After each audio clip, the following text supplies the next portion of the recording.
Okay, excellent. Okay, hello out there in video land. We're continuing our reading of the Sirens episode in Ulysses, and we will complete the episode today. I'm sure, and we'll be continuing on into the next one. But for now, we will begin. Let me get my reading list up here. Okay. Duncan, just before Yeah. we do, were we going to go a page or two at a time? Because I think last week we were kind of feeling that we'd outraced ourselves. Yeah. You know what, Dave? I'm going to put you in charge of saying things like, I think it's time to stop and discuss this a little bit before we go on. Okay, I Okay? mean, as long as people don't mind me interrupting, yeah, I'll do that. No, Yeah, no, I mean, no better, man. You do it. just do it in a subtle way. The Okay. anchor once again. There we go. Hey, Oh, great, we great. all need a junior high school teacher Yeah, to keep us going at the right pace. yeah, okay. Well, why don't we finish this chapter and then stop? How about that? You know, Katrina, Or it's, did you want to stop sooner? I do because it's 1, 2, 3, 4. It's about 7 pages, Okay. and I'm wondering if that's a big chunk. Like I think we were using as our model the segment sizes in Wandering Rocks. Okay. Right, if that is the wish of the group, and if I am a sole voice in the dark here, we will definitely go with Katrina's idea. Okay, so here, compromise. Go. We will read the 7 pages, Okay, and then we will go back and we will read it in chunks. perfect. Yeah. Okay. So while Yeah, and that we're would give reading us a all better 7 idea of where to pages, stop. you might take your pen and just make a little mark about this sounds about right. So okay, so let's just read straight through, finish the chapter, and then go back and start again. Okay, so we're using the Dante template. More or less, or I'm the good. Hamlet template where we decided that we would read a whole section and then go back. Yeah, Yes. and I guess that's the Dante template as well. Mm. All right. Jog, jig, jog, stopped. Dandy tan shoe of dandy boiling socks, sky blues clocks came light to earth. Oh, look, we are so. Chamber music. Could make a kind of pun on that. It's a kind of music I often thought when acoustics that is, tinkling. Empty vessel make most noise. Because the acoustics, the resonance, changes according as the weight of the water is equal to the law of falling water. Like those rhapsodies of Liszt, Hungarian, gypsy-eyed, pearls, drops, rain, diddle iddle, addle addle, oodle oodle, hiss. Now, maybe now, before. One rapped on the door. One tapped with a knock. Did he knock Paul de Cock? With a loud, proud knocker. With a cock. Cotta, cotta, cotta, cock. A cock. Tap. Next. We Segno, Ben, said Father Cowley. No, Ben, Tom Kernan interfered. The crappie boy, our native Doric. I do, Ben, said Mr. Dedalus said. Good man and true. Do, they begged in one. I'll go. Here, Pat returned. Come. He came, he did not stay. To me, how much? What key? 6 sharps? F sharp major, Ben Dollard said. Bob Cowley's outstretched talons griped the black, deep-sounding chords. Must go, Prince Bloom told Richie Prince. No, Richie said. Yes, must. Got money somewhere. He's on for a razzle backache spree. Much? He sees, hears lip speech. 1 and 9. Penny for yourself. Here, give him tuppence. Tip. Deaf, bothered. But perhaps he has a wife and a family waiting Patty come home. He. Deaf wait while they wait. Next, please. Voice here, chord start. lugubrious, low, in a cave of the dark middle earth, embedded ore, lump music.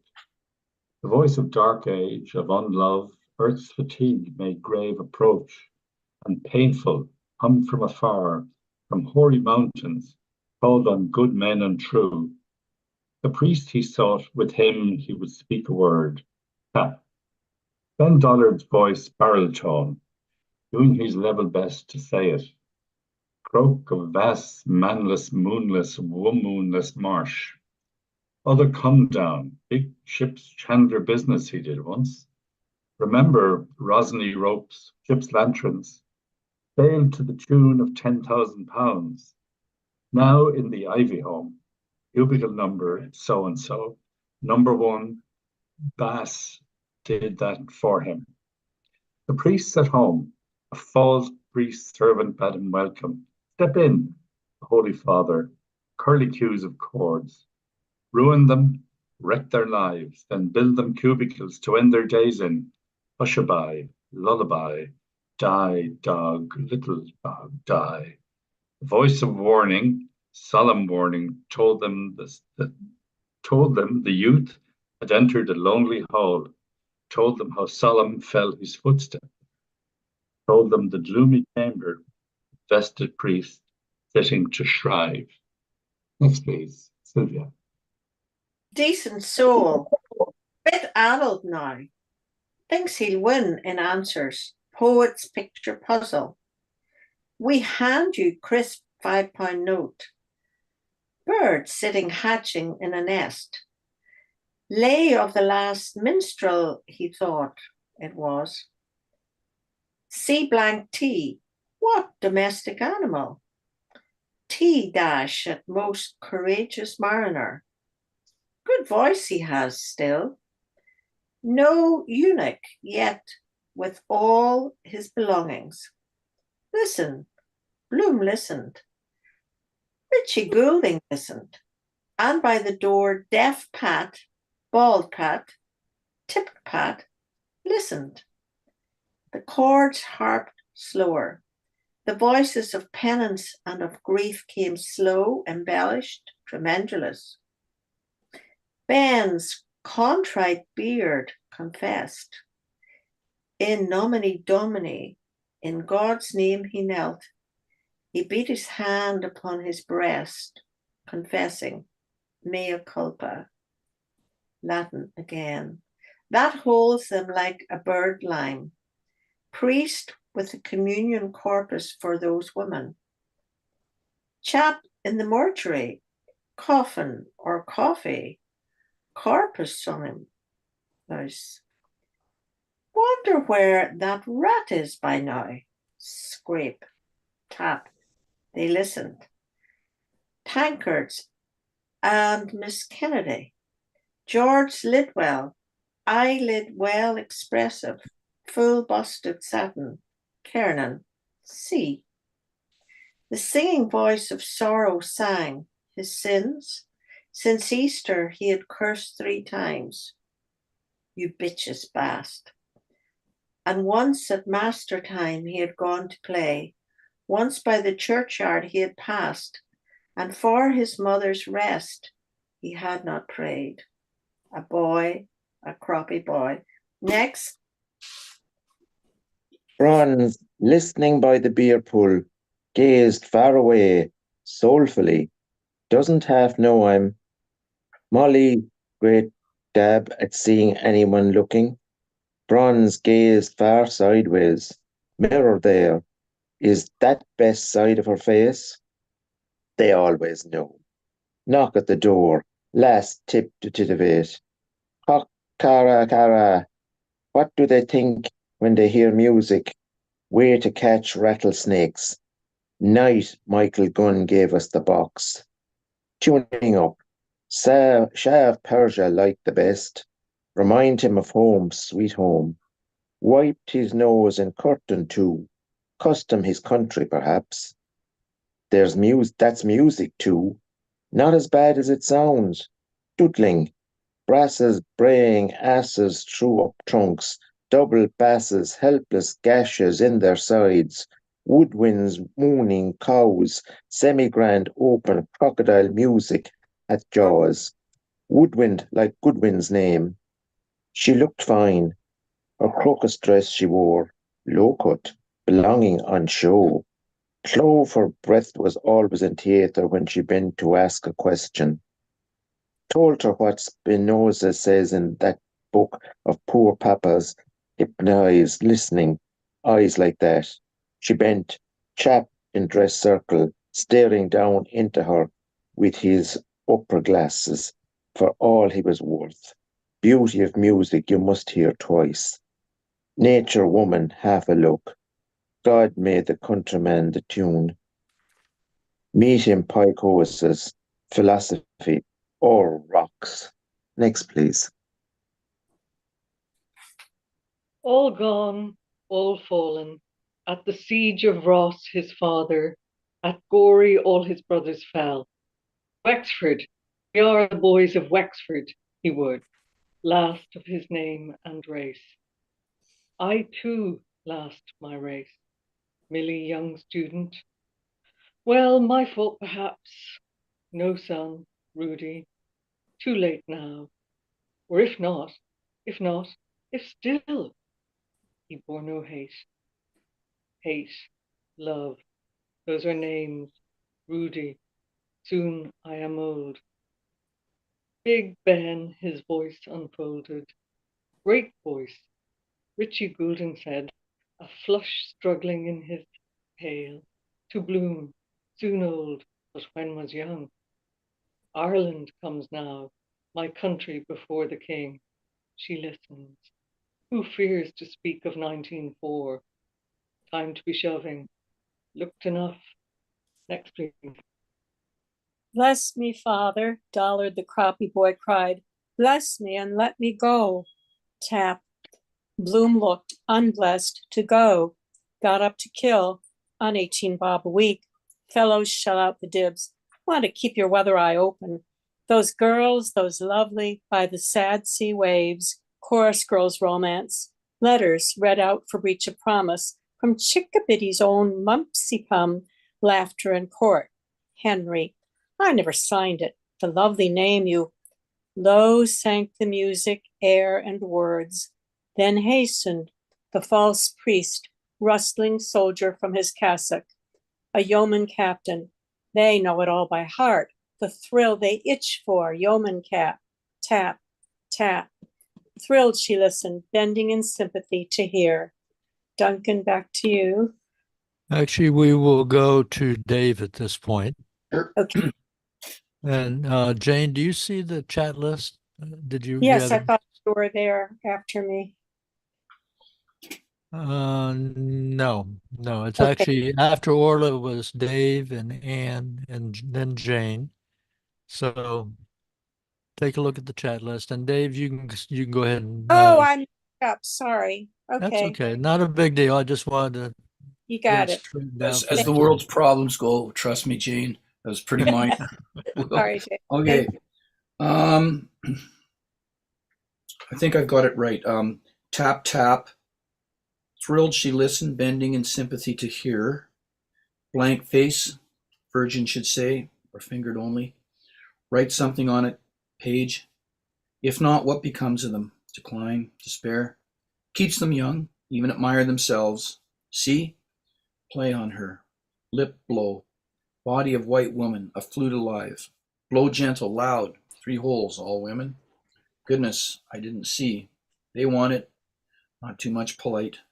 That's why he gets them. Gold in your pocket, brass in your face. Say something, make her hear. With look to look, songs without words. Molly, that hurdy-gurdy boy. She knew he meant the monkey was sick. Or because so like the Spanish. Understood animals that way. Solomon did. Gift of nature. Ventriloquize. My lips closed. Think in my stom. What? Will? You? I? Want? You? Too? With hoarse, rude fury the omen cursed. Swelling in apoplectic bitch's bastard. A good thought, boy, to come. 1 hour's your time to live, your last. Tap, tap. Thrill now, pity they feel, to wipe away a tear for martyrs that want to, dying to, die. For all things dying, for all things born. Poor Mrs. Purefoy, hope she's over, because their wombs. A liquid of womb of woman eyeball, gazed under a fence of lashes, calmly hearing. See real beauty of the eye, when she not speaks, on yonder river, at each slow satiny, heaving bosom's wave, her heaving emblem, red rose, rose, slowly sank, red rose, heartbeats, her breath that is in life.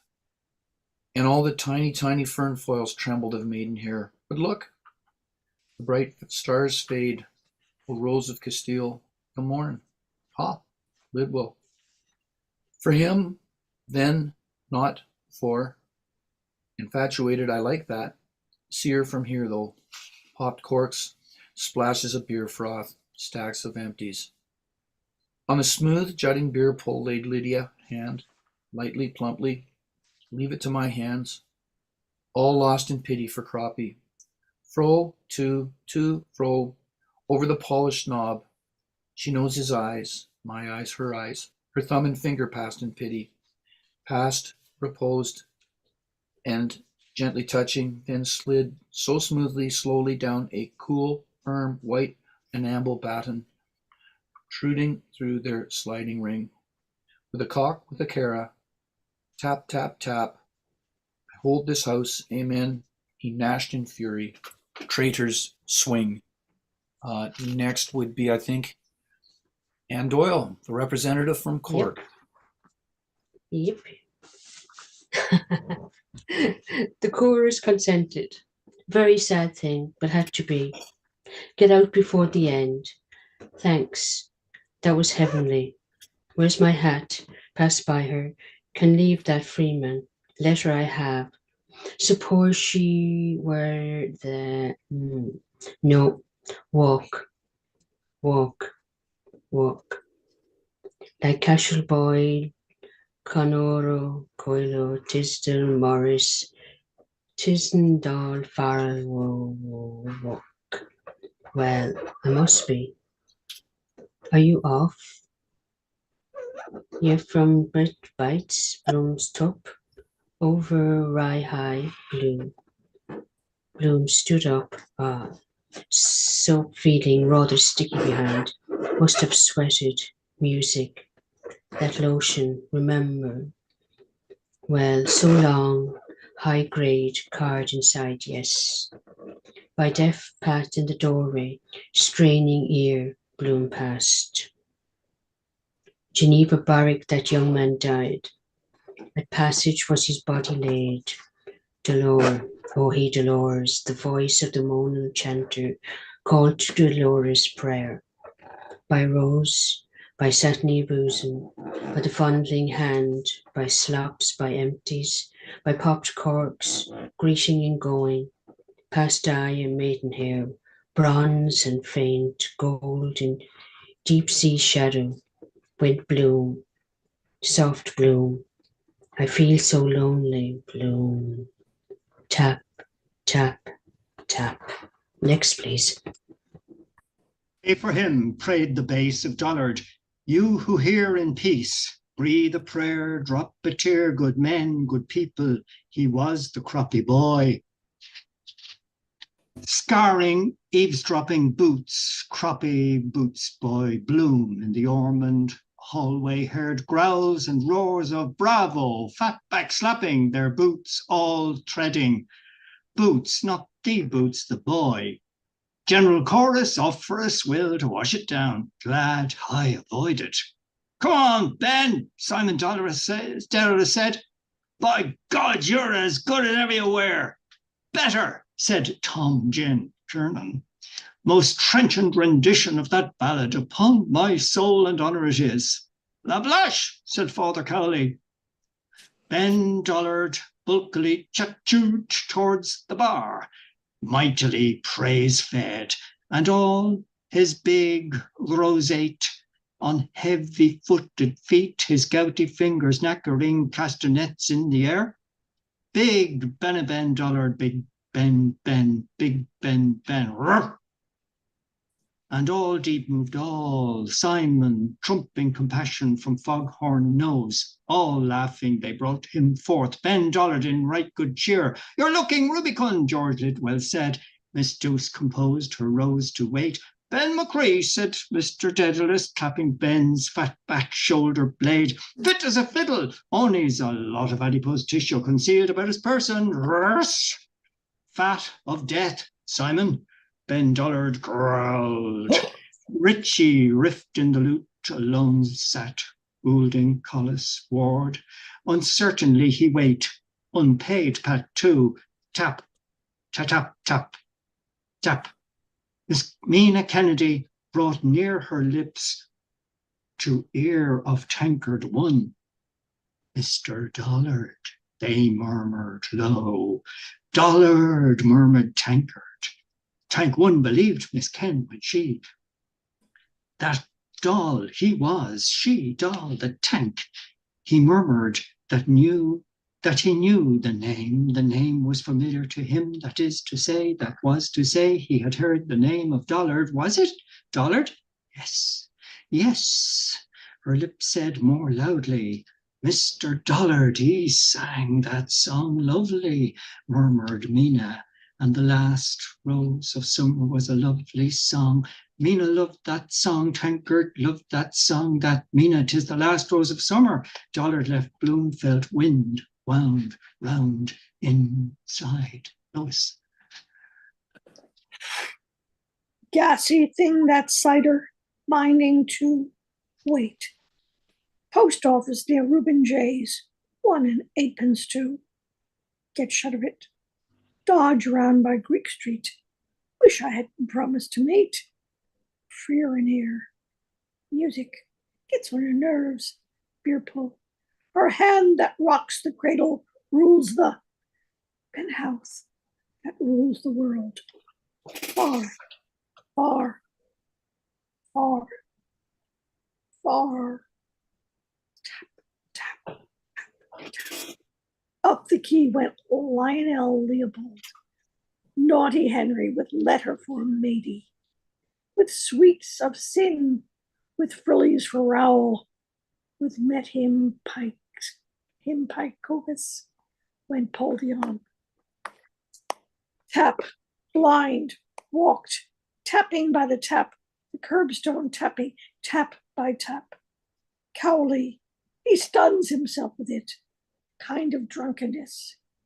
Better give way, only halfway, the way of a man with a maid. Instance enthusiasts, all ears, not lose a semi-quaver. Eyes shut, head nodding in time. Dotty, you daren't budge. Thinking strictly prohibited. Always talking shop, fiddle-faddle about notes. All a kind of attempt to talk. Unpleasant when it stops, because you never know exact. Organ in Gardner Street. Old Glen, 50 quid a year. Queer up there, the cockloft alone, with stops and locks and keys. Seated all day at the organ. Wander on for hours, talking to himself, or the other fellow blowing the bellows. Growl angry, then shriek, cursing. Want to have wadding something in his. No, don't, she cried.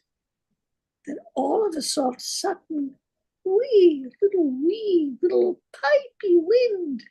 Pwee, a wee little wind piped ee in Bloom's little wee. Was he, Mr. Daedalus said, returning with fetched pipe. I was with him this morning at poor little Patty Dignam's. Aye, the Lord have mercy on him. By the by, there's a tuning fork in there on the tap, tap, tap, tap. Next. The wife has a fine voice, or had. What? Lidwell asked. Oh, that must be the tuner, Lydia said to Simon Lionel. First I saw, forgot it when he was here. Blind he was, she told George Lidwell. Second I saw, and played so exquisitely. Treat to hear. Exquisite contrast, bronze lid, mina gold. Shout, Ben Dollard shouted, pouring, sing out. I'll do, cried Father Cowley. Brr. I feel I want. Tap, tap, tap, tap, tap. Very, Mr. Dedalus said, staring hard at a headless sardine. Under the sandwich bell lay on a briar of bread one lonely last sardine of summer. Bloom alone. Very, he said. He started. The Lord Register for choice. Tap, tap, tap, tap, tap, tap, tap, tap. Bloom went by berries. Wish I could. Wait, that wonder worker, if I had 24 solicitors in that one house? Litigation. Love one another. Piles of parchment. Messieurs Pick and Pocket have the power of attorney. Goulding, Collis, Ward. But for example, that chap that wallops the big drum, his vocation, Mickey Rooney's band. Wonder how it first struck him. Sitting at home after pig's cheek and cabbage, nursing it on the armchair, rehearsing his band part. Home, Pompity, jolly for the wife, asses' skins. Welt them through life, then wallop after death. Pum, wallop, seems to be what you call yashmak, or I mean kishmet. Fate. Next. Tap, tap. A stripling, blind with a tapping cane, came tap, tap, tapping by Daly's window, where mermaid hair all streaming, but he couldn't see, blew whiffs of a mermaid, blind couldn't. Mermaid, coolest whiff of all. Instruments. A blade of grass, shell of her hands, then blow. Even comb and tissue paper you can knock a tune out of. Molly in her shift in Lombard Street West, hair down. I suppose each kind of trade made its own, don't you see? Hunter with a horn. Ha! Have you seen the push? Sonny la. Shepherd his pie. Wee little wee. Policeman a whistle. Locks and keys. Sweep. 4 o'clock's all's well. Sleep. All is lost now. Drum. Pompity. Wait, I know. Town crier. Bum bailiff. Long John. Waken the dead. Palm. Dignum. Poor little nomine domine. Palm. It is music. I mean, of course, it's all palm, palm, palm, very much what they call da capo. Still, you can hear, as we march along, palm. I must really, now I did that at a banquet, just a question of custom Shah of Persia. Breathe a prayer, drop a tear. All the same, he must have been a bit of a natural not to see it was a yeoman cap, muffled up. Wonder who was that chap at the grave in the brown mackin? Oh, the whore of the lane. A frowsy whore with black straw sailor hat askew came gazily in the day along the quay towards Mr. Bloom. When first he saw that form endearing, yes, it is. I feel so lonely. Wet night in the lane. Horn. Who had the he saw, she saw. Off her beat here. What is she? Hope she. Psst. Any chance of your wash? New Molly. Had me decked. Stout lady does be with you in the brown costume. Put you off your stroke, that. Appointment we made knowing we'd never, well, hardly ever.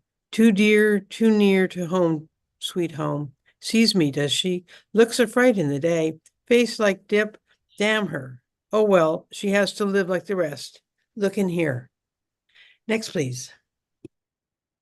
In Lionel Mark's antique sale shop window, haughty Henry Lionel Leopold, dear Henry Flower, earnestly Mr. Leopold Bloom envisaged candlestick melodeon, oozing maggoty blowbags. Bargain. 6 bob. My turn to play. Cheap. Let her pass. Of course, everything is dear if you don't want it. That's what good salesman is. Make you buy what he wants to sell. Chap sold me the Swedish razor he shaved me with. Wanted to charge me for the edge he gave it. He's passing now. 6 bob. Must be the cider, or perhaps the Burgund. Near bronze from a near gold from afar, they chink their clinking glasses all, bright-eyed and gallant, before bronze Lydia's tempting last rose of summer, rose of Castile. First lid, de, cow, ker, doll. 5th, Lidwell, C. Daedalus, Bob Cowley, Kernan, and Big Ben Dollard. Tap. The youth entered a lonely Ormond Hall. Bloom viewed a gallant pictured hero in Lionel Mark's window. Robert Emmet's last words, 7 last words, of Meyerbeer, that is. True men like you men, aye, aye, Ben, will lift your glass with us. They lifted. Shig, shunk, tip. An unseeing stripling stood in the door. He saw not bronze, he saw not gold, nor Ben, nor Bob, nor Tom, nor Cy, nor George, nor Tanks, nor Richie, nor Pat. He did not see. See Bloom, Greasa Bloom, viewed last words, softly. And my country takes her place among the burr. Must be the burr. Ooh, burr. Nations of the earth, no one behind. She's past, then and not till then. Pran, good opera, coming. Crandall, Cran. I'm sure it's the Burgund. Yes. 1, 2, let my epitaph, hurrah, written I have. Drip, done.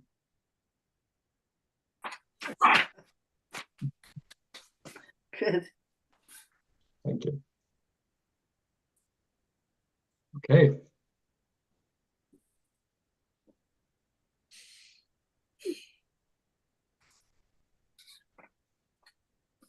Well, what do we make of that?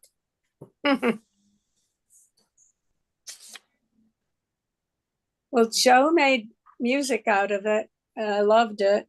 Yes. Yes. Yes, thank you. Yeah. And Lois, well, everybody. There's a lot of music in there. I mean, this is about music. Mhm. Yeah. Lots of mention of the last rose of summer, Thomas More's melody, Mhm. Yeah. and the Rose of Castile. Mhm. La Paris and Martha. And he's making music at the end, right? From his own body. Yes, he's not just making music, he's produced a whole theory of music. But at the end, it's really a lot of it is noise. It's Everything being- is music. It's I thought it beans, was breaking wind. it's beans, the musical fruit. The more you eat, the more you toot. That's just the wind instruments coming in, Donna. That's Thanks, Joe.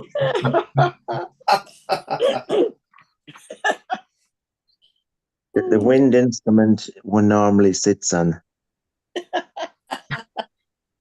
Mhm. I think the interpolation or the interweaving with Robert Emmett's famous last words is a Yes. bit outrageous. I'm sure that it You has see, upset a few. there's 3 Sirens musics going in this, and the third one is the emotional effect of nationalistic music. You see, the Crappie Boy is a very patriotic. Mhm. I don't know what the equivalent in the United States might be, but it's dying for Ireland and all this kind of stuff. That usually if a guy is going on a bombing mission, they would have they would have parties laid on afterwards with all these songs, to lift the emotions and all this kind of stuff. And but Bloom hasn't fallen for it. See, he's the only person in the hotel who hasn't fallen for the Sirens. So he comes out, he sees Robert Emmet, commemoration 100 years, big nationalist thing, and he says, boom, to that. And this is the heroes being challenged. You see, this is the hero's return beginning, that phase. And he's being emotionally challenged by the desolation of the Martha music. Then the getting patriotic psych up, go and kill a few of those bastards now for Ireland, this kind of stuff. And he doesn't fall for that either. And of course, the sexual stuff didn't come near him even, poor old Boylan got caught up in that with the garter, and sort of, he's gone off up to see Molly. But that's Bloom's the only person in this episode who is not affected by the Sirens song. And that last one is very important because the song that the Sirens sing in Hummer is the song of the Trojan War. That's why when Ben Dollard was saying, war, I'm a warrior. You see, that's the psych up. So the Sirens sing the Iliad. You see, which is really wonderful, self-promotion by Homer, If you haven't heard the Iliad, here we go, and that's so. But anyway, that's kind of, I'm sort of losing control of my own conversation here now at this rate. No regulation. That's good. That's good. Sylvia, you want to go ahead and go back to the beginning of today's reading and read us a section and stop where you think it's a good chunk to talk about? Yeah. Okay. Jog, jig, jogged, stopped. Dandy tan shoe of Dandy Boylan's socks. Sky blue clocks came light to earth. Oh, look, we are so. Chamber music. Could make a kind of pun on that. It is a kind of music.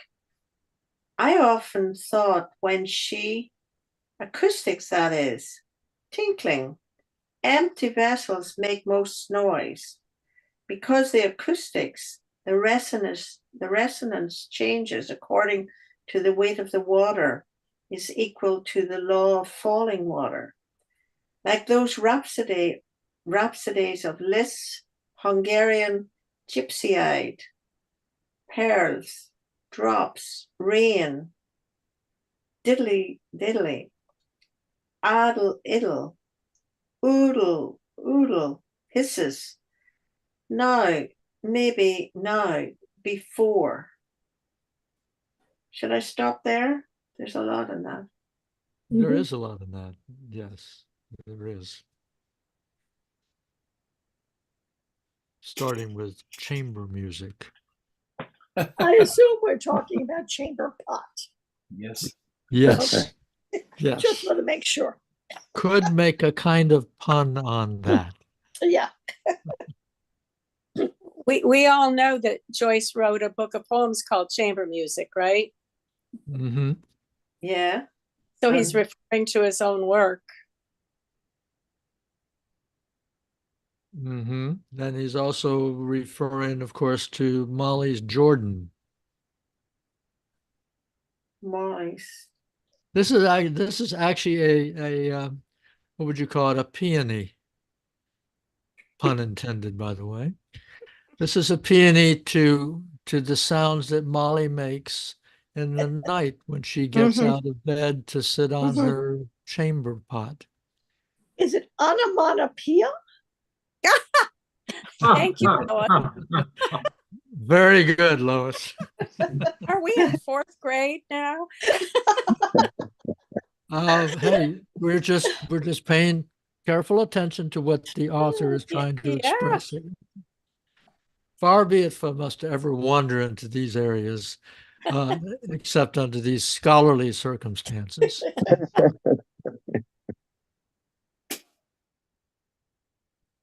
So before that, though, I just want to notice the sentence before sounds like Boylan walking because it's all those monosyllables. Boylan sucks, sky blue clocks came light to earth. You can hear him walking. Mm-hmm. Are clocks shoes? No, there's something on socks on the side of a man's sock. There used to be a design. It was called a Mhm. clock. I don't know why. Can you say that again, please, Jane? Yes, on the, I don't know if they're still made this way, but men's dress socks used to have sort of a little design on the outside, like over the ankle bone. Okay. And that was called a clock. Oh, really? Okay. Okay. Because I actually imagined that in Boylan's socks that there were clocks that were sky blue. No, his socks are sky blue, and on the side are these little embroidered figures Okay, that are okay. clocks. Okay, okay. I'm only influenced because I've known some people that were really into socks and they would look for cute designs Mhm. for their socks. So I figured, okay, well maybe that was true and It's very similar. among the artist and the artist type in Dublin at the time too. Who knows?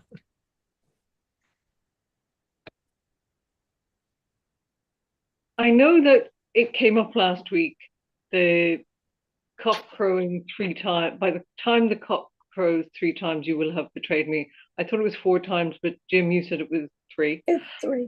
Yes. And it happens on page 255 at the top, just after the chamber music. And someone is, Bloom's being betrayed by the fact that Boylan is Very good. visiting Molly. So, and is he betraying himself because he's allowed it to happen?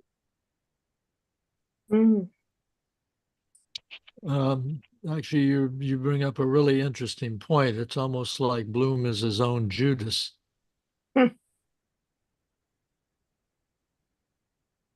He is allowing it to happen. He did leave the house, and he is staying away from the house.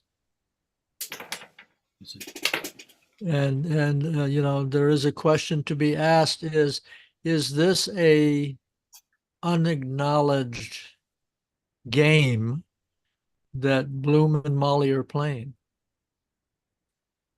So he's masochistic, because on page 256, the next page, they always know knock at the door, last tip to titivate, cock cara cara. Well, one could say that he's also sadistic because he you know an argument could be made. I'm not sure how strong it is. An argument could be made that he's kind of forced Molly into this behavior by not wanting to have sexual intercourse with her ever since Rudy died. Feeling that he was responsible for And feeling that he was responsible. Rudy's malformation or whatever you'd call it. I wonder. I'm not in no way discounting some of your interpretations of Bloom's actions in terms of leaving the house. I wonder if you could also look upon it, if there's a dimension to add to what you said of he's accepting the inevitability of this. Yeah. There's a resignation, I guess. Yeah. You have to, Dave, always remember that I am a Finnegan's Wake reader. Yeah. And of course, the essence of Finnegan's Wake is there's ungodly amounts of multiple viewpoints Right. at all times. But in this particular case, I'm just trying to balance the thing when to refer to Bloom as masochistic is also balanced by perhaps a little bit of accidental sadism, maybe, but sadism nevertheless. I don't think that any of the comments about Bloom that have been made in the last 2 or 3 minutes are mutually exclusive. I think they're all layered on. Mm-hmm. It's You could add to that a potential salacious interest on his part. yes. Yeah, Jane, you know what? I think there's an element of that too.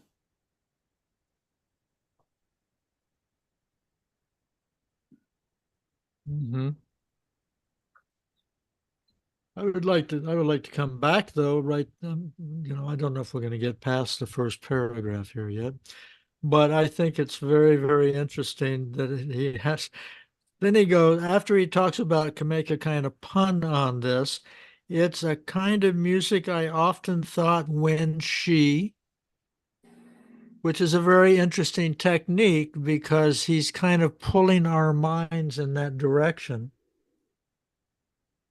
When she, so we fill in the blank, acoustics, that is, tinkling. Empty vessels make most noise. Isn't tinkling a recognized word for having a P? Yes. Yes. So he's not leaving us, he's telling us, I think. Oh, in that particular case, yes, but I mean, he puts a little bit of space in there, just enough space that, I mean, once we recognize the chamber music pun, Hmm. and then he goes into this whole science thing. I mean, it's really marvelous because the acoustics, the resonance changes according to the weight of the water is equal to the law of falling water.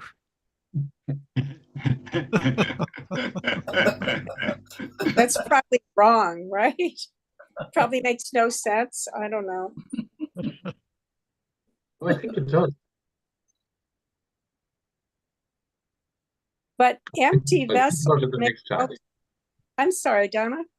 Sorry, Jane. I said I'd think about it the next time I go to the loo. Right. No. I'm going to think about it the next time I go to the loo and someone can hear it.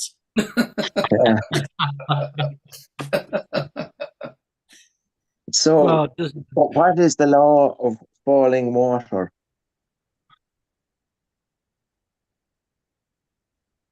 He says, because the acoustics, the resonance changes according as the weight of water. That makes sense. And what then he says is equal to the law of falling water. Mm-hmm. There's no such thing as a law of falling water. There's a law of falling bodies. Yeah, I mean, I don't recall a law of falling water from my physics either. he's making it up, and he's No, right. of course, water. He is right. I mean, He is right. This is information coming in. He is so observant that I guarantee you he knows the difference between Molly urinating in a chamber pot that already has liquid in it Mm-hmm. and urinating in the chamber pot when it's empty. Mm-hmm. Yeah. He knows the difference in the sound there, and that's what he's calling the law of falling water. Yeah, that's it. Well, of course, yes. like water is a body, like a molecule of water is a body, so it follows the law. And the pitch does change. That's kind of different law, I think. It's an acoustics law that the pitch will change if you're falling in. It falls into liquid, or depending on the amount of liquid. Like don't ask me. I'm Well, he's confusing. I would say he's confusing them all. He's kind of interpreting and developing them all into three laws. Would you like to hear what Sam Sloat says? Yes. Bring it on. Empty vessels make the greatest sound proverbial since 1579 ODEP.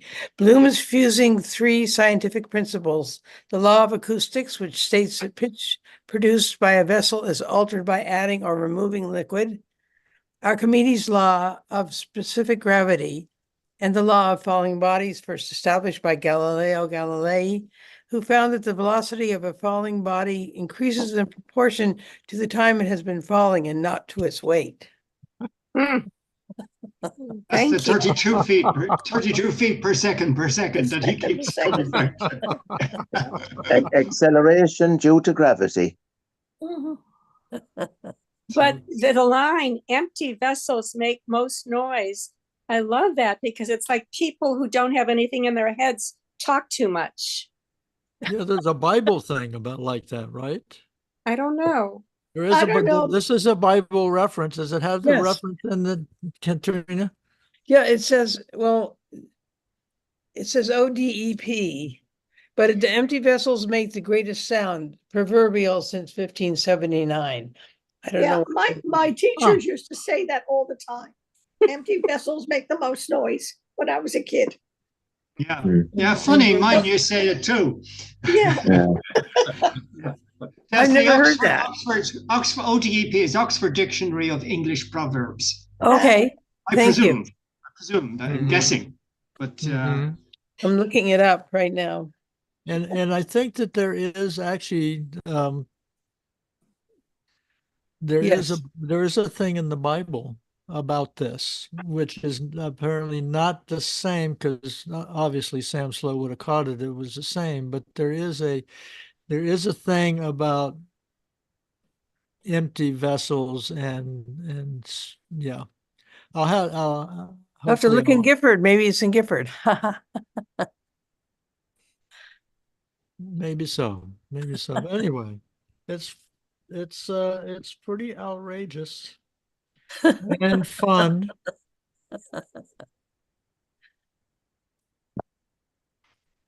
And then and then he goes on, he says, like those rhapsodies of Liszt.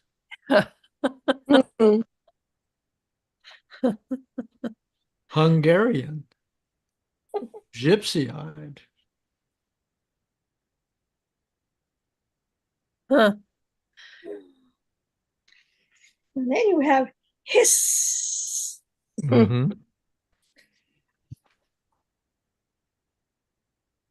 Before we leave that, could I just mention a reference that I picked up here from a website called BibleHub.com? It says Bible hub. Bible Hub, HUB. Oh, Bible Hub. Yeah. Oh, as I said Bible hub, but go ahead. It says, in reference to the grace that is in Christ Jesus, all the miracle required was empty vessels. Full vessels were of no use. Righteous self is a greater hindrance than sinful self. All our Savior wants of us is our need to be saved and our acceptance of his salvation. The oil flowed as long as any empty vessel could be brought.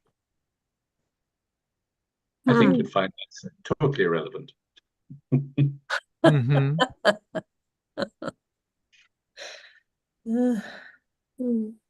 Okay. Shall we read a little bit further? Yeah. Okay. Who's after Sylvia? I think it's Jim. me. Jim. Okay. One rapped on a door, one tapped with a knock. Did he knock Paul the cock with a loud, proud knocker with a cock, cara, cock, cock, cock, tap, key, Stadigo, Ben, said Father Crowley. No, Ben, Tom Kieran inferred, the croppy boy, or native Doric. I do, Ben, Mr. Dedalus said, good men and true. Do, they begged in one. I'll go. Here, Pat, return. Come. He came. He did not stay. To me, how much? What key? 6 harps. F sharp, Major, Ben Dollard said. Bob Crowley's outstretched talons gripped the black, deep-sounding chords. Must go, Prince Bloom, we told Richie Prince. No, Richie said. Yes, must. Get money somewhere. He's on for a razzle, backache spree, much. He see here's lip speech. 1 and 9, penny for yourself. Here, give him 2p tip, deaf, bothered. But perhaps he has wife and family, waiting. Patty come home. He. Deaf wait while they wait, but here, hearts dark. Lug, gug, gug, burrus low in a cave of the dark middle earth, embedded o'er, lump music.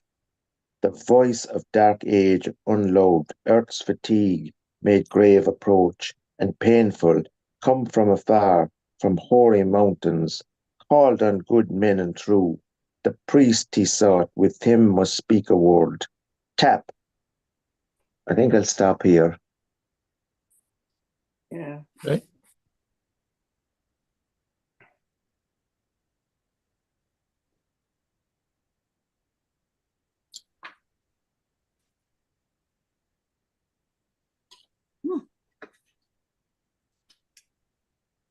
Was there a Boer leader called Paul the Cock?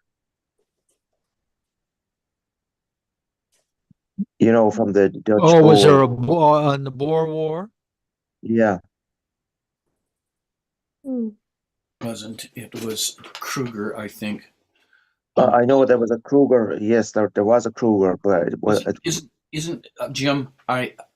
There may be something in the Boer War. I'll do a Google search in a bit. But wasn't Paul de Kock the one who wrote? Was it Sweets of Sin or one of the other books? Yes. Yes. Nice name he has. Yes. Yes. And he plays with the crow cocking, and then there is this juxtaposition between the betrayal in the Crappie Boy and the, in quotation marks, betrayal that Bloom faces or feels he faces with Molly. So there's a good bit in that really short paragraph. Oh, there he is. Who Donna have you has- got there? Who have you got, Donna? That's Paul de Kock. He's a French novelist. Okay. Thank okay. you. And was a book mentioned in the, when was Bloom in a bookshop or something? Yes, he was in the alleyway. Yeah. Because So Molly, is he Mhm. Is he the author of Sweets of Sin for Raoul? Like, is that the guy? I mean, I can look it up. That's the guy. It is the guy. Okay. Okay. Sylvia, I'm gonna Yeah.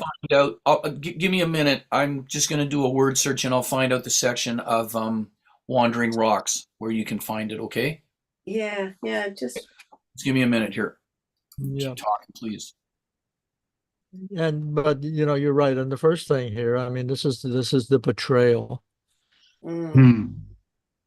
And all these knocks and cock and kata cock cock. I mean, this all is also it's almost like things are saying cuckold, cuckold.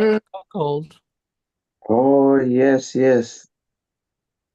Apparently, Paul de Kock was one of the Nice most one, important writers of his day in terms of book sales. But he had a reputation for lowbrow writing and in poor taste. Just So exactly much so- what Molly liked. Yeah, but Exactly. so much so that he wasn't heard of again for 100 years before somebody read it. And that's what they would have said about Joyce afterwards. I mean, there was a small minority who said he was a genius, but the people he's criticizing, like the priests and stuff, would have said this is lowbrow and poor taste. Oh yeah. Yeah. Once again, that book, Consuming Joyce, is really worth looking at. If nothing else, for all the quotes and criticisms in it. They were not happy. Yeah. So we should go over the Crappie Boy. Yeah, I need to know more about that. It's news Yeah, to me. someone tell about the Crappie Boy. Yeah. Could we get, We can read. Bill Kennedy online and he might sing it for us? Yeah, Right. he's Yes. Or PJ. yeah. Well, as far as I can recall, the name comes from the fact that it was a It's rebel hair. song, and the rebels, they cropped their hair, Mhm. and they were known as Crappie Boys, the rebels. Mhm. And there's a line in it where he goes he goes to the graveyard, but he forgets to pray for his mother. Then he goes to confession, but the priest isn't really a priest. He's actually a yeoman officer, an English officer, pretending to be a priest because he wants to get information out of the crappy boy, and I think that is the betrayal.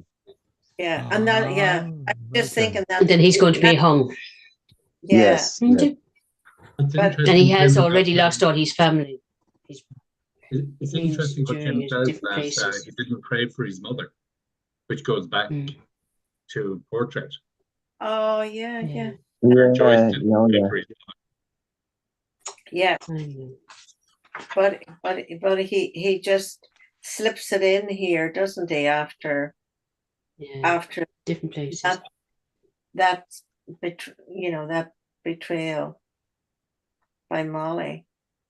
Well, and then we have the thing where it suddenly we shift scenes, and we're with Ben Dollard and Father Cowley, and then Tom Kernan says, "No, Ben, the crappie boy, our native Doric."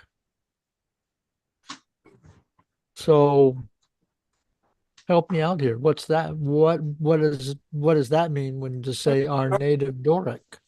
Well, Doric is a type of architecture. Like a Doric column, I think, is a column with just straight lines through Very it. plain one, yeah, exactly. Which you'll find in the Parthenon. Okay, but why would the crappie boy be referred to as our native Doric? Well, was 1798 the first rebellion? No, there was rebellions before that. But 1798. 1603.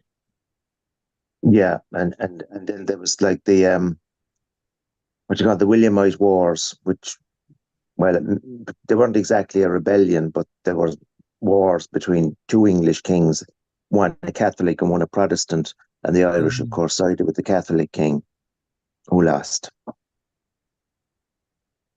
Weren't we always having Catholic rebellions Church ever from the time that the Normans and the Vikings raided? Yeah. Second, Weren't we always rebelling ever from the since were, the time of of course the we were. Vikings and the Normans? My pop history of that covered Ireland certainly seemed like there was rebellions and betrayals of one sort or another going on for 1,000 years. 700 years. Every 50 years, roughly, not unlike Palestine. You get a generation and would kick off again then, So the parallel is very strong. Very strong. Yeah. And sorry, I meant to say it was the Pope sided with William. Not like it wasn't the people, but the Pope sided with William against. That's correct. So there was some, because there was stuff going on in Europe that they were playing a bigger game.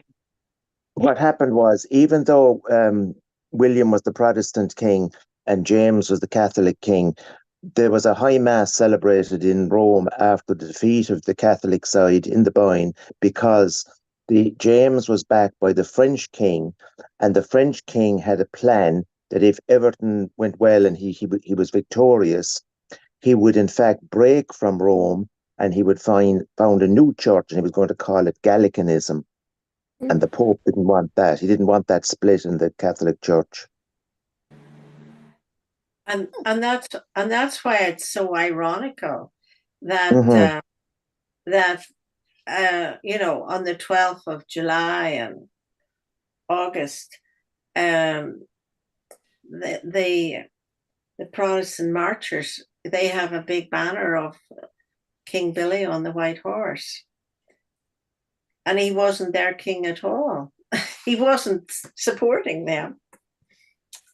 Well, he was their king. No, but he was backed by the papists, the Pope, the Papist Pope. Yeah, but they wouldn't have known that at the time. No. Yeah, but no, but it's just an irony. Oh, yeah, And- yeah. Yeah. Back to the Doric, our native Doric. Yeah. The Dorian invasion is the coming of the Greeks into Greece. The Oh.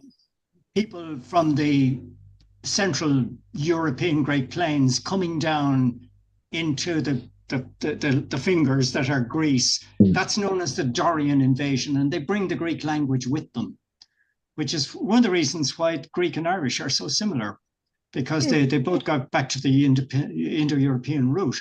And so our native Doric would be, in a sense, our most ancient of literature. You know, this is the Greeks in us, you know. Hmm.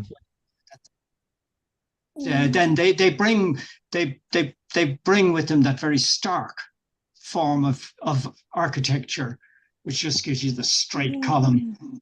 And later on, you get the Corinthian columns with all their flowers and stuff.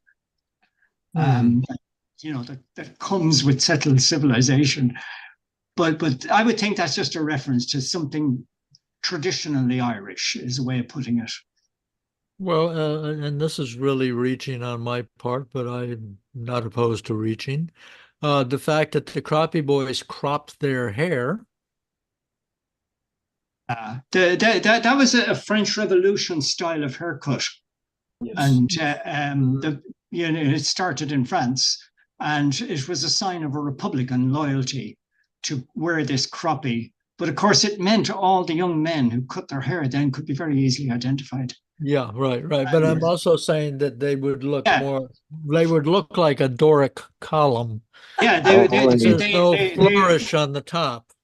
They lacked ornamentation. Yeah, completely simplistic, simple style, clean style, and it is really the style of military, fighting men nowadays. Yes. As they went back when whoever discovered that if they grabbed the beards of their enemies, they could slit their throat. Slit your throat. I forgot that title, the crew cut. You know, I don't know if that's still around. The crew cut. It was in. We were at school, like the military in the Second World War. They all had this crew cut, and you just the crew cut and the flat top. Flat top. Yeah. I think the flat top has become popular among the young men nowadays. All right. Isn't it an awful style where they have their hair shaved up? Yeah, I think it looks shite. Oh, it's called after a fish, isn't it, of some sort? No, that's a mullet. A mullet, is after a fish. No, a mullet is where a mullet is different. A mullet it's all long at the back. Right. I see. And they have a thing up the top. But this is now that they have their hair close shaved quite high up. That's right. Yeah. On their head. It's awful. Highlights. It is awful, yeah. That's the flat top as far as I know.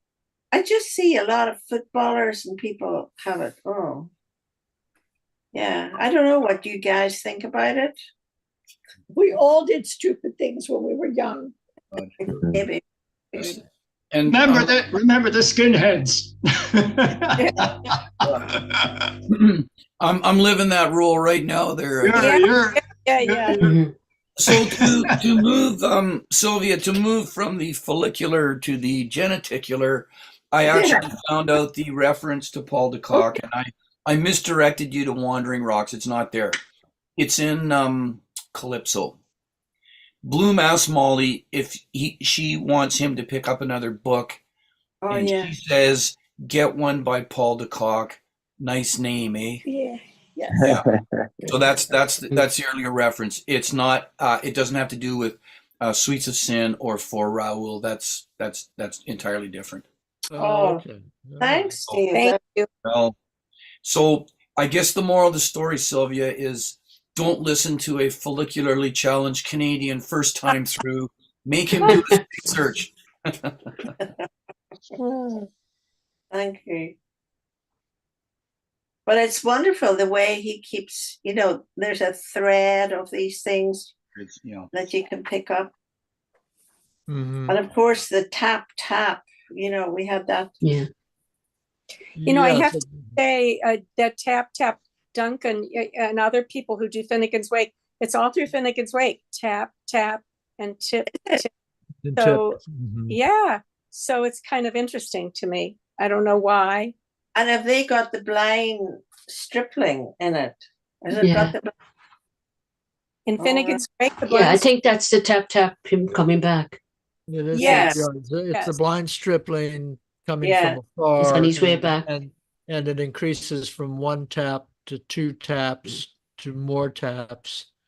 And also, I associate with Bitch's Bastard with the blind stripling. Yes. That when someone bumps into him, he curses. He Yes. curses the person who bumped in That's and right. calls him Mhm. Bitch's Bastard. Yeah. So And when it's not it just- occurs, and it will occur very shortly in this reading, I'm thinking maybe we're going into the blind stripling's mind for just a second or two. Mhm. And the guy who bumps into them isn't just any guy; it's the person caught cashled, but Yeah. with all those handles, So I mean, it's funny.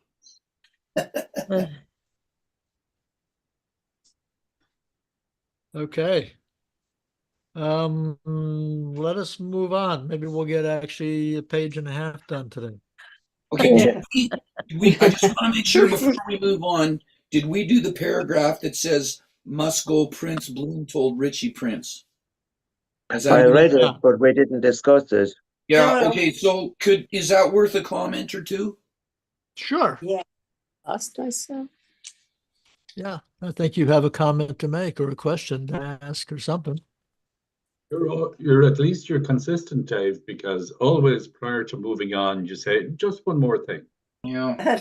It's like, do you remember that series, Columbo? That's I what do. I was gonna say the Yeah. same exact thing, Sylvia. He was my teenage hero. Like if you're comparing to him, you just made my day. But just one, what did he used to say? Just one more thing? He Or did. what? He pestered people into He making put his hand up confessions. like this. Yeah. Exactly. Exactly. He But could you know be what? halfway through the door and say, "Oh, there's just one more thing." Just, I know. And it was really good, wasn't it? So that's a compliment, Dave. Oh, for sure. And in the end, people would confess because he just exhausted them. He just wore them out. I was exhausted, wondering would he ever change his raincoat. Yes. And the goofy car that he had as well. Maybe he was the man in the Macintosh. Maybe he was the Macintosh. Yeah, Oh, we that's might have solved it. Very good. Okay. So where the heck are we now? Must go Prince. Must go Prince. Bloom told Richie Prince. Yeah. Thank you. No, Richie said. Yes, must.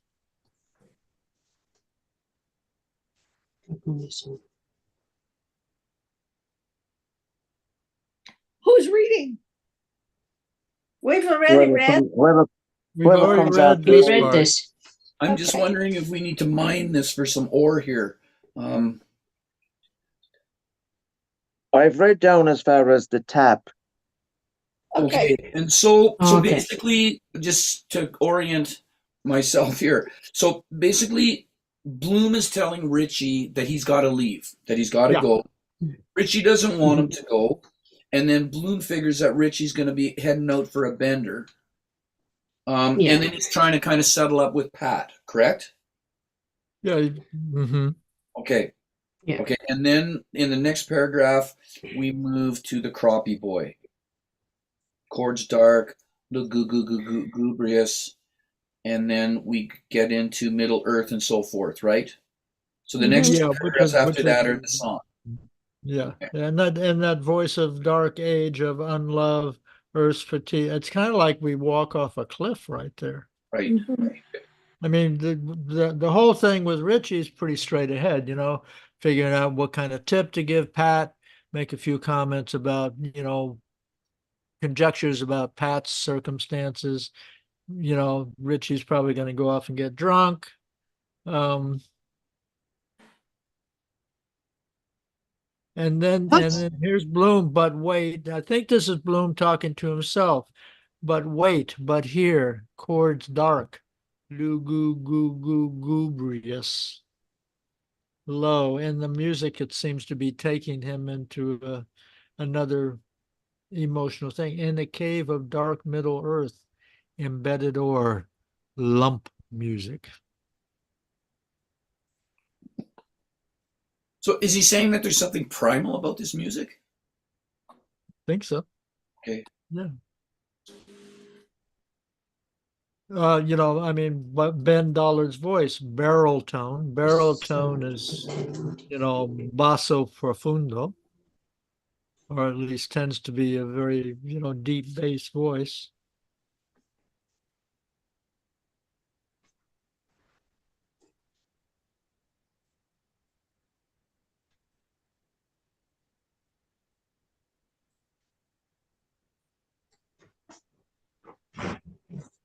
And he hears the music starting. And we're into musical description then, I think. Mm-hmm. Mm. Or what the music is evoking in Bloom. And I don't know if we read this paragraph the second time, so maybe I should hang on to the question if we haven't. But I mean, is it Ben Dollard who did a ship's chandler business and then failed to the tune of 10,000 pounds, or is that someone else? We didn't get there yet. Didn't. Okay, thank you. Instead of I holding think Tim everybody just read. back, He read. instead of holding he everybody read back, the I'm tab. getting ahead of myself. So yeah, there's a Yeah, change. but Good balances. but in the middle of this dark, somber music, then I think there's a reference to the croppy boy, the priest who thought with him. Yeah, when the he priest he spoke a word. sought with him would he speak a word. That's from the Croppy Yeah. Boy. Yeah, but all that, but that dark, Wagner music, or maybe that's not a dark reference, and then we suddenly go on to the croppy boy. Mm-hmm. But this is an example, I think, of Bloom being caught by just for a moment by a siren. Although in this case, a siren is a big, gigantic man who's with a big bass voice. But Bloom says, "Gotta go, gotta go, gotta go," and then he stands up, and then Ben Dollard is playing this very emotional music. And Bloom is stopped in his tracks, and he has to listen to it, and then it takes him into this very interesting emotional thing. The voice of dark age, of unlove, earth's fatigue made grave approach and painful. Come from afar, from hoary mountains, call on good men and true. The coming from afar and from hoary mountains, I think, is a reference. There's a diagram of the 3 rooms that's involved in this, as it was in 1904, or actually 1912, when Joyce was there. And Bloom cannot see the singers or the piano. The music is coming from afar. Yes, he's in a side room he's been in a side room with Richie. Yeah, there are 3 rooms. How do I? No way of depicting them. There's the dining room where Bloom is. There's the bar right beside it, and above the bar, but behind Bloom, is the saloon with the piano.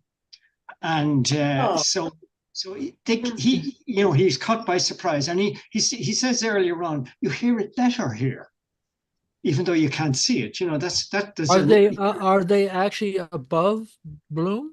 No, they're behind Bloom. In other They're words, behind Bloom. the saloon and the bar are longer than the dining room.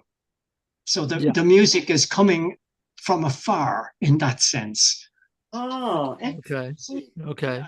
I also, was, yeah, I have that diagram, but I didn't point it starting to share and all this sort of stuff. And I'm not quite sure where it is on my computer, but the diagram I use when I'm doing it in the library, and it makes it very clear. You see the episode, what was going on. A lot of people that know the now demolished Ormond Hotel from the 60s and 70s have a misrepresentation of it because it was redesigned and restructured. oh, So the place where I know, I knew the Ormond very well, there hundreds of times. But and I had a completely wrong picture till this German lady showed me a diagram of the earlier. And then all of a sudden, a lot of this, that phrase from afar, I suppose it goes back to bronze from the near, gold from the near, bronze from afar. Is kind of running there, and I suppose that's enough to say about that. But it's just those three words there, and.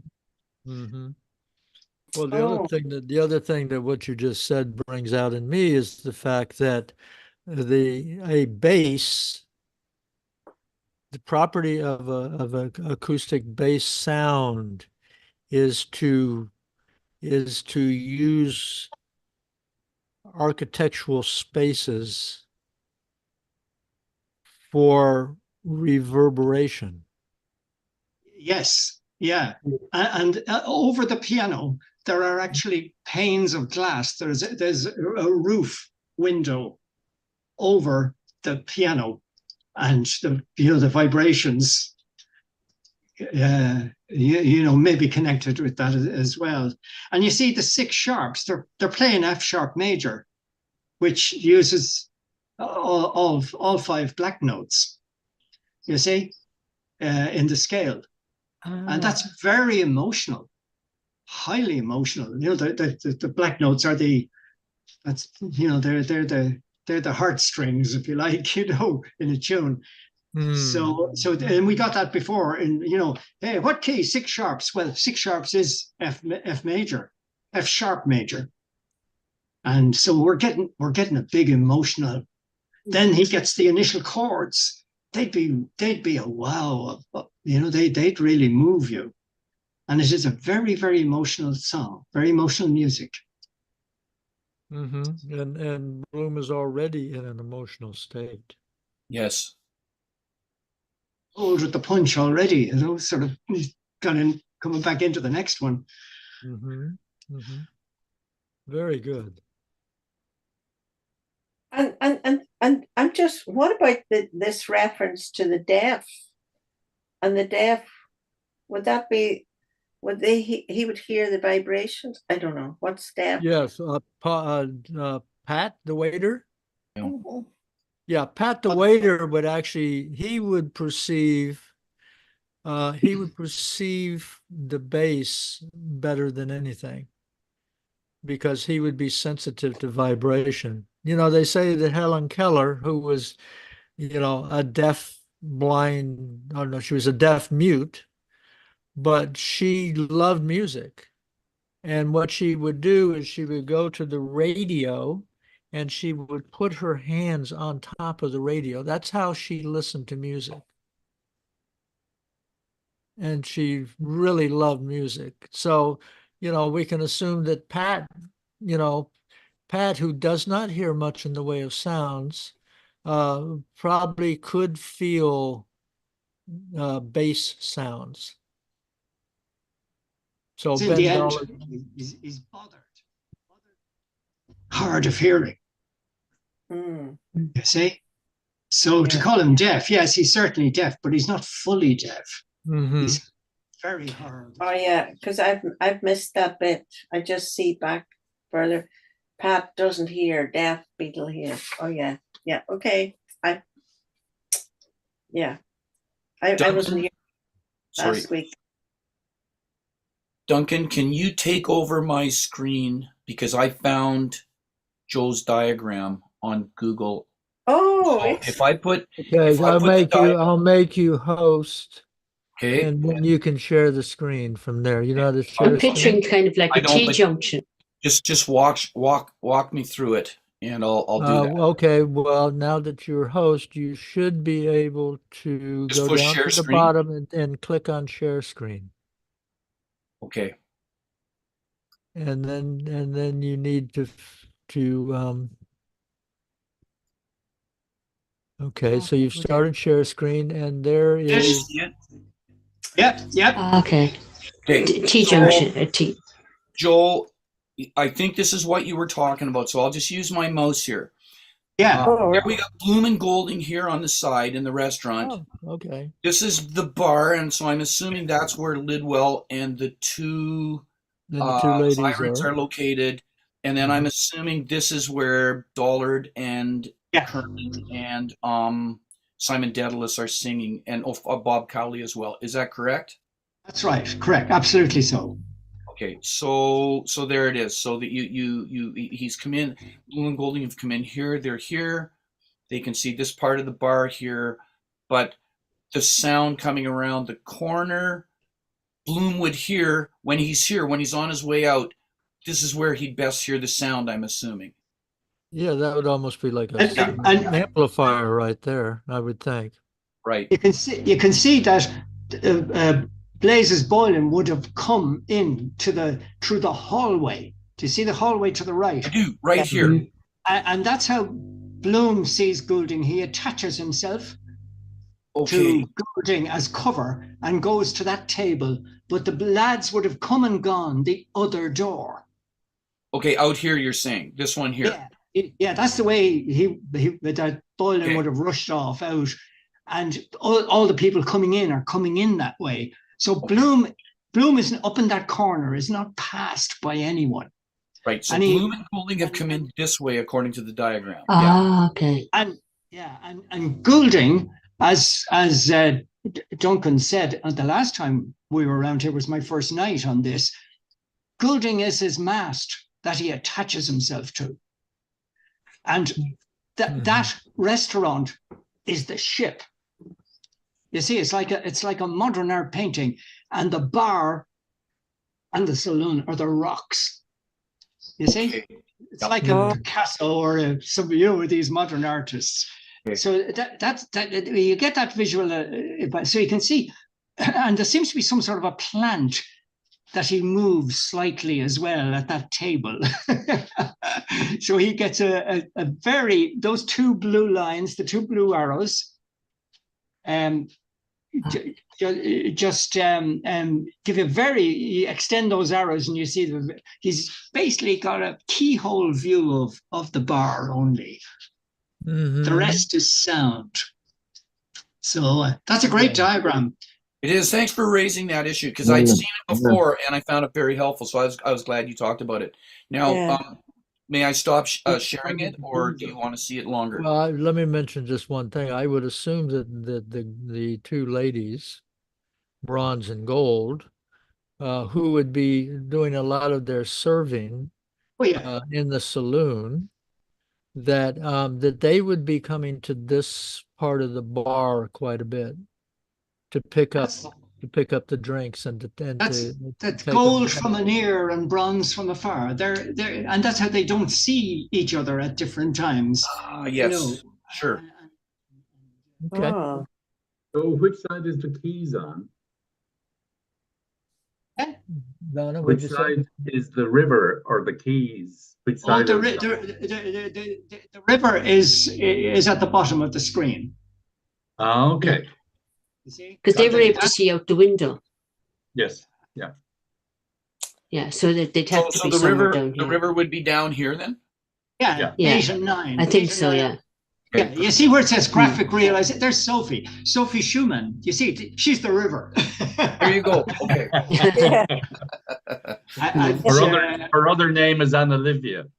Anna Livia, yes. Yeah, that's or the Ruhrtech, as the Vikings called it, the Ruhrtech. Tech being the German for their German for wild, and Ruhr being river. They called it the Wild River, you know, the Ruhr Tech. But so, and you can see the panes of glass at the top of the screen there. Oh, you see, and see that's roof panes. And I'm wondering when you mentioned the bass, Duncan, I wondered if they knew. And that's why the boys said, look, you've moved the piano, you see, when they come in, there's a better sound there. And look at the very top, there's a seascape over the piano. You see, the seascape. Yeah, I see the seascape up there. And there's your, you know, the idea of the there's the Sirens. piano. Okay, now I see that is the piano right there next to the seascape. You see, in my day, the piano was down at the river end. Like my eldest sister's wedding breakfast was in the Ormond Hotel. And I remember my sister banging away at the piano in the bar, you know, after her wedding. You know, like, this is crazy. And we weren't in the bar. Like, you know, it was my first time. I was 10 years old, the first time I was in the bar. And so I had a wrong view because it was down the other end. It was at the front, you see, until I saw that diagram and I realized, now it makes sense. All right. Excellent. Excellent. Okay, so I'm going to stop the Thank share. you for that. That's okay. And Excellent. how do I hand the management of the screens back to you, Duncan? Oh, if you want to, you go up to my box and you go to the upper right hand and you'll see 3 dots. I do. Yep. And you click on that and it'll give you a menu. Yep. And among the things is you can make me a host or a co-host. There you go. Okay. Change host. I've just done it. You got it back. You Okay. have the power. Great. Hey, Dave, did you feel a slight Hal moment there where you didn't really want to hand it back? I love that. Was the ring of power That's right. Oh, yes. Hal moment. hypnotizing you for? Yes. That's not a good idea, Jim. You know. I'm sorry, Dave. I can't do that. Dave, isn't it, Dave? Yeah, I can't do that. That's it.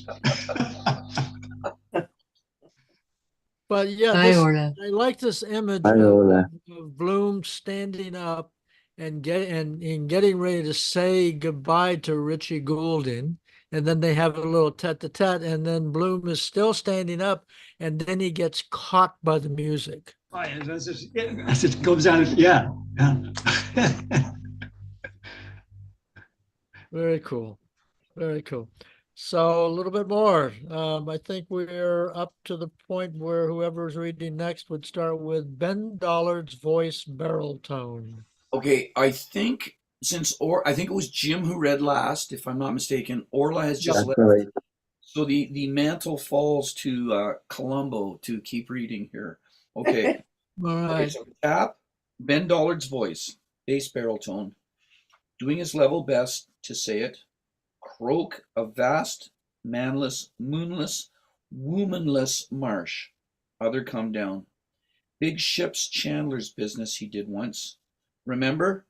Rosiny ropes, ship's lanterns. Failed to the tune of 10,000 pounds. Now in the Ivy home, cubicle number so-and-so. Number 1 Bass, I'm assuming that's how it's pronounced, Bass, did that for him. Since we moved to the Crappie Boy song, maybe we should just take that paragraph I read separately and spin that out. And again, my original question still stands, the one where I got ahead of myself. So was it Ben Dollard who failed at a ship's chandler business to the tune of 10,000 pounds? And is it Ben Dollard who now lives in the Ivy home? That would be my interpretation. Okay. Is number 1 Bass a drink? Yes. I've got a note that says it's a British beer. Mm-hmm. Yeah. Very, very popular with one of our former prime ministers, Bertie Ahern. Mm-hmm. But that would make sense if it's a drink. Number one Bass did that for him, so he obviously drank too much. Right. Yeah, Oh. it implies that alcoholism is part of the reason why he failed to the tune of 10,000 pounds. Right. Which was a lot of money. That's a lot of money. Yeah. Yeah. Yeah. So that's Ben Dollard, though, that we're talking about. Yeah. Okay, good.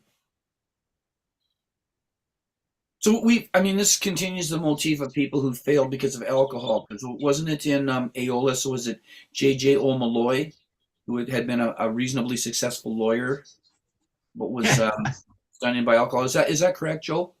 Yes, I think so. Yeah. That's but sure, the whole of Joyce's work is populated by people with poverty and drink, drink related poverty. And Sure.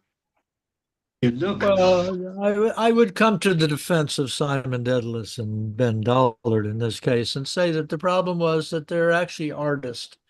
They're not business people. They're actually artists.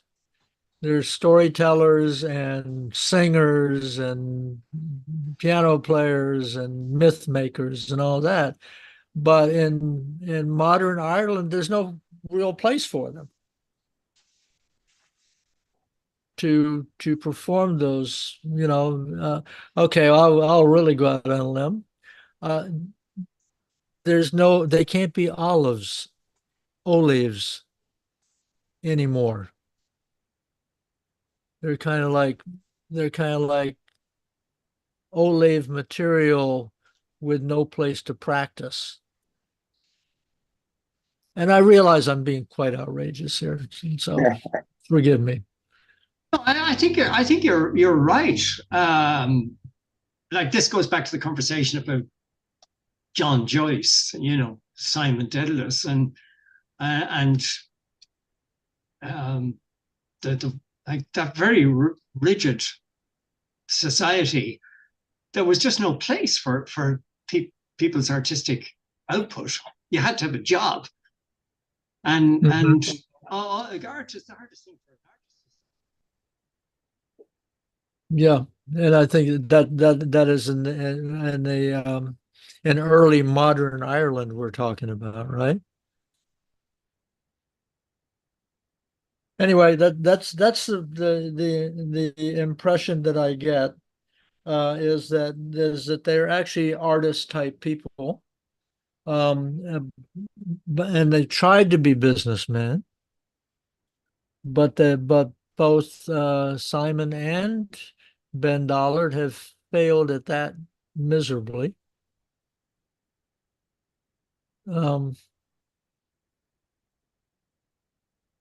Well, where does Bob Cowley fit? Does he have some musical talent as well?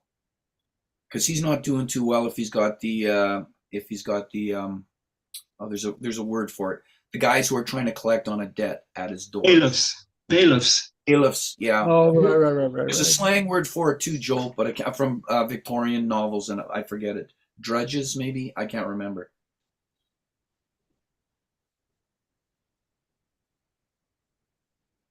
Seems to be a special case, doesn't he? Altogether, like he's in the priesthood and he's managed to get into legal trouble. Well, let's look at that. The priest at home, a false priest servant bade him welcome.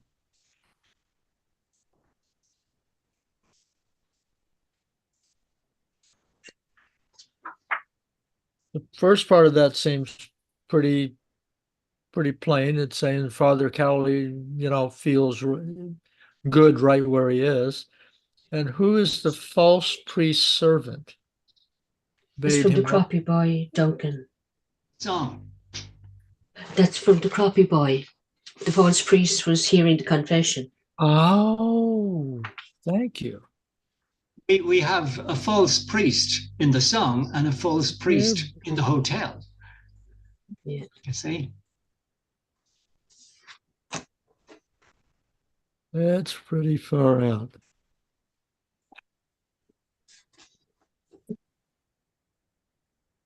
Okay, and the false priest in the hotel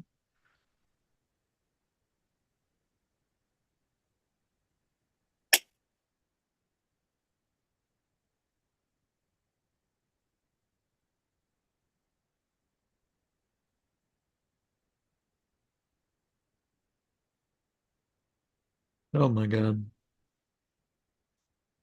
So whoever's the next reader should read to the end of the page, starting with the priest at home. Actually, How far down do you want to go? who's in Anne Doyle? Anne Doyle. Michelle. Okay, the priest at home. A false priest servant bade him welcome. Step in. The Holy Father, curly queues of cords, ruin them, wreck their lives, then build them cubicles to end their days in. Hushabye, lullaby, died, dog, little dog, die. The voice of warning, solemn warning, told them the youth had entered a lonely hall, told him how solemn fell his footsteps there, told him the gloomy chamber, the vested priest sitting to shrine. Decent soul, bit addled now, thinks he'll win and answers poets, preachers' puzzles. We hand you crisp £5 note. Bird sitting hatching in a nest. Lay of the last minstrel, he thought it was. C blank T, what domestic animal? T dash, more courageous mariner. Good voice he has still, no unique yet with all his belongings. Listen, Bloom listened. Richard Goulding listened, and by the door deaf Pat, bald Pat, tipped Pat listened. The chords harped slower. The voice of penance and of grief came slow. Embellished tremendous, Ben's contrite beard confessed, in nomine Domine, in God's name. He knelt, he beat his hand upon his breast, confessing, mea culpa. Latin again, that holds them like birdlime, priest with communion corpus for those women. Chap in the mortuary, coffin or coffee, corpus summoning. Wonder where that rat is by now. Scrape, tap. Now go. Use your intuition and decide whether you want to go. Thank you, Mr. Jones, Oh, sure, might as well. Down to the end. They listened. Tankards, Miss Kennedy, George Lidwell, eyelid, well expressive, full busted, satin, Kiernan C. That's the end of my page. That's the end of your page. Okay. We talk about the man in the Macintosh make an appearance throughout. The rat in the cemetery doesn't do too badly either for encore showings, right? I mean, here we have again. Wonder where that rat. And I don't think that's the only time he gets referred to.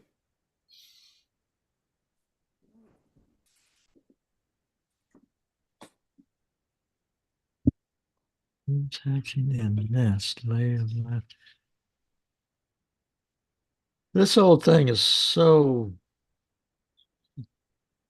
ruin them, wreck their lives, then build them cubicles to end their days in. Hushabye, lullaby, die, dog, little dog, die.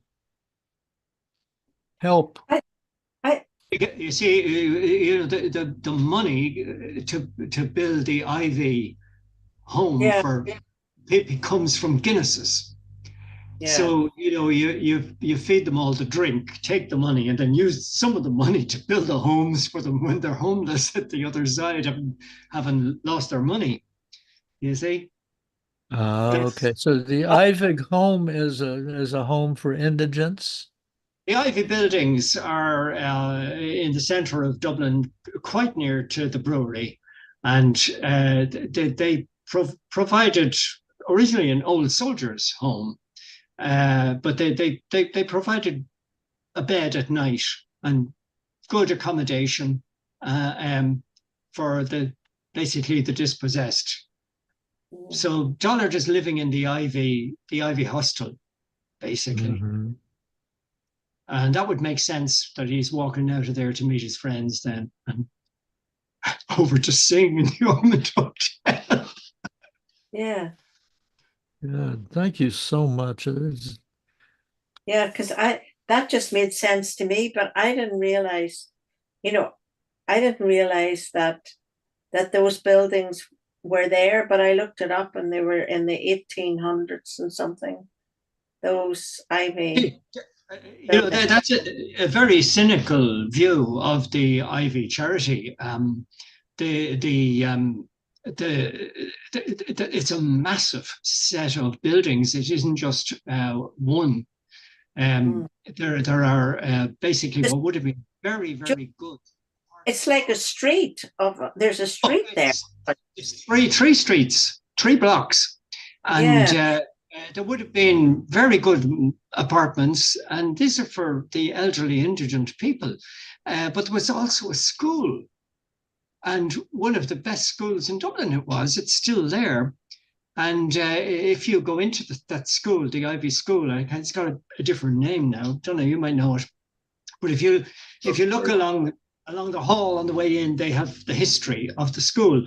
And there's the member of the British royal family visiting. Now, not the king and the queen, but princess something or other, fairly near their top rank, visiting the school.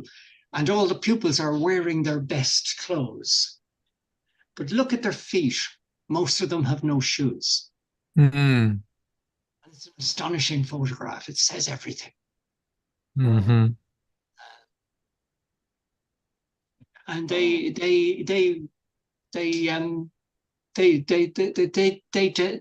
housed the poor of Dublin, the Ivies. So this would have been Lord Ivy, would it? Yeah. Oh, named after Lord Ivy or something. You don't say Ivy if you're talking to them. They're Ivas. Iva. Ivy is a plant, but they're Ivas. Ivas. Okay. And is that any connection to Ivy House on Stephen's Green? It is. I'm sure that was their Stephen's Green house. I don't know. I'm sure I was told it on the great courses I attended, but I can't remember. You bet it is. And because the Ivy Gardens are there as well. Yeah. At the back of that house. So, and that's spectacular. And that takes you to the Museum of Literature, which used to be, which used to be what? Oh God, what do you call the house? Newman House. Newman Joyce. It had another name. Yeah, that's right, Donovan. Joyce went to university there. That's where the Royal University was called then. That's where it was based, in Newman House. After Cardinal Newman. Mm-hmm. They've done a terrific job on that museum as well. The Irish Literature. Fabulous. It's brilliant. So is this Bloom thinking ruin them, wreck their lives? Yeah. Is this Bloom? Yes, I think so, because he's picking up the paragraph where he's thinking about Ben Dollard, losing it all to Brew. Mm-hmm. Then we get an intervening paragraph about the crappie boy. Then we're back to Bloom, continuing his thought about the British beer ruining them. I think that's it. And then after that paragraph, we go back, we revert to the crappie boy again.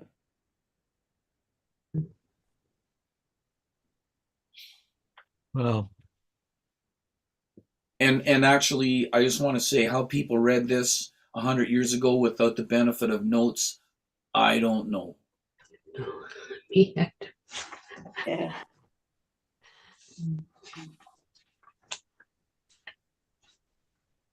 I mean, well, I made a lot of notes for the Proteus chapter, but I don't know if you can see this. These are my pages. Yeah. You know, I made all kinds of notes. Right. No, I can understand that.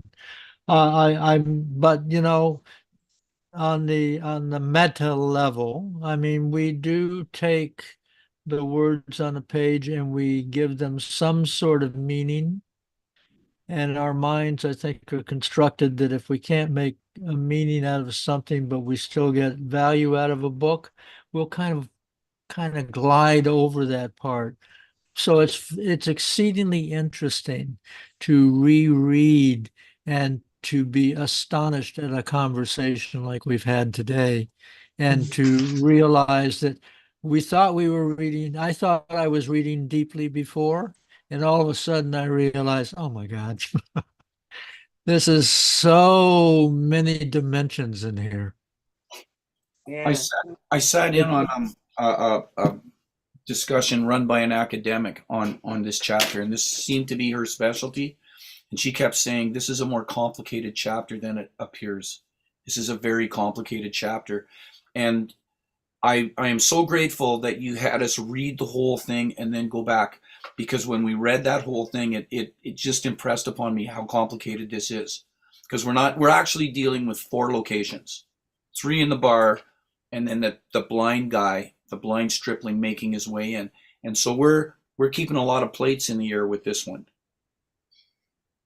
Yeah, yeah. And I really appreciate everybody being willing to proceed at a slower pace, and wanting to kind of appreciate the all the little nuances in this. It's astounding. Yeah. Yeah, but we all benefit from it.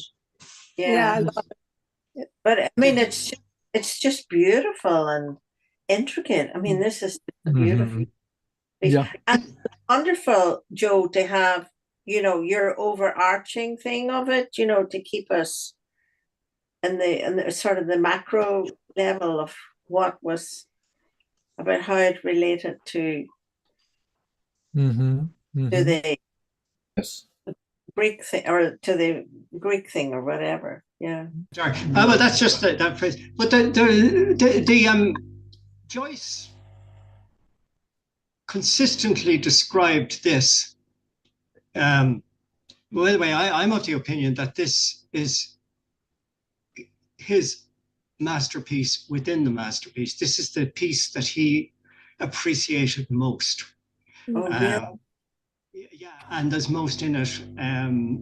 But he was asked to describe it, and he only ever said it's a fuga per canonum. That's a fugue according to the canon. Now, there's names and me. There's a guy called Lees 40 years ago who found the fugue. Right? Now, a fugue is a 15th century form of music. It's a chase where, Frere Jacques, first voice sings that, and the next voice sings Frere Jacques, dormez-vous, and 4 voices come in, and the voices are chasing each other, and it's that kind of troubadour type game. And the exponent of it is Bach. And Bach wrote a piece of music, whose names escape me all the time. I can't remember the bloody name now. The Art of the Fugue. And the fugue would begin with what they call the canon. That's canon, that's canonus, it's Latin, that meaning the rule. So a musician would write the rule for following this music. And it might include things like every second line to be played backwards, those kind of things. And that's the canonum. So this should be a fugue according to the canonum. And the canonum is that was found 40 years ago by Heath Lees. Is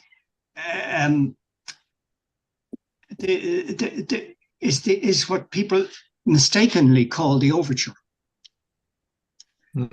And Heath Lees produced music from that, which conforms with Bach's theory of the art of the fugue. It follows it exactly.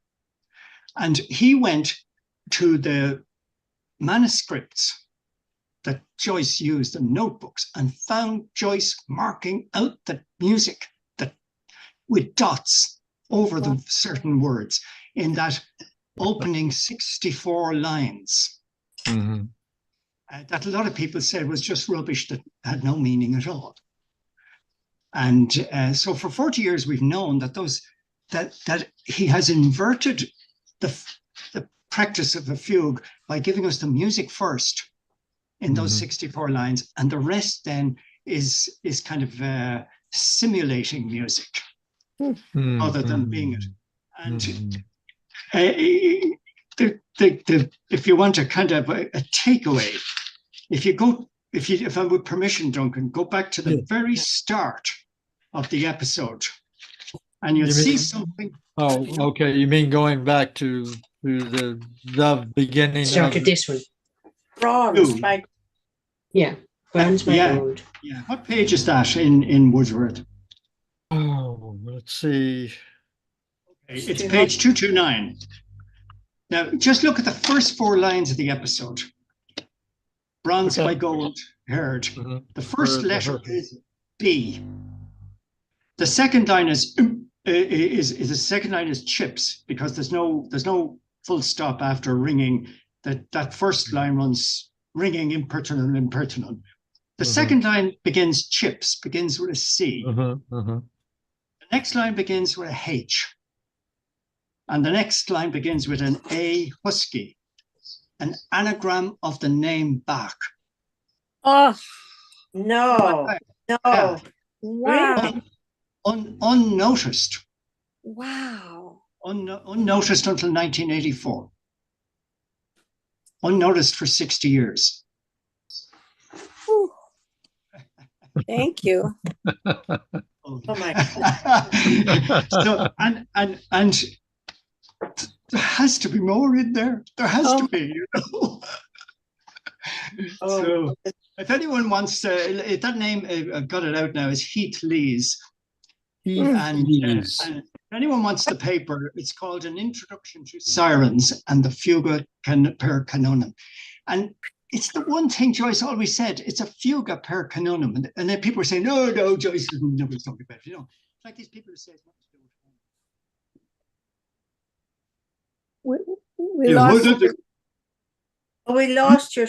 Yeah, your voice, all of a sudden the voice dropped out. Yeah, so I can see your lips moving, Joe, but I can't hear you at all at this point. I think we're having a reception problem anyway.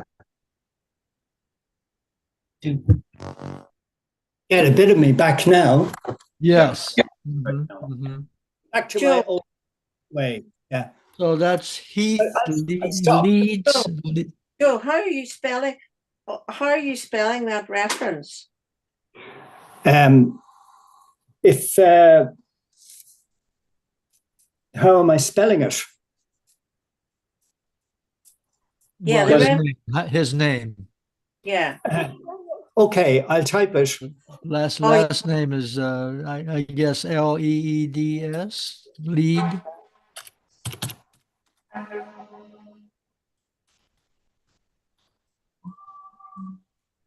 The Chopin.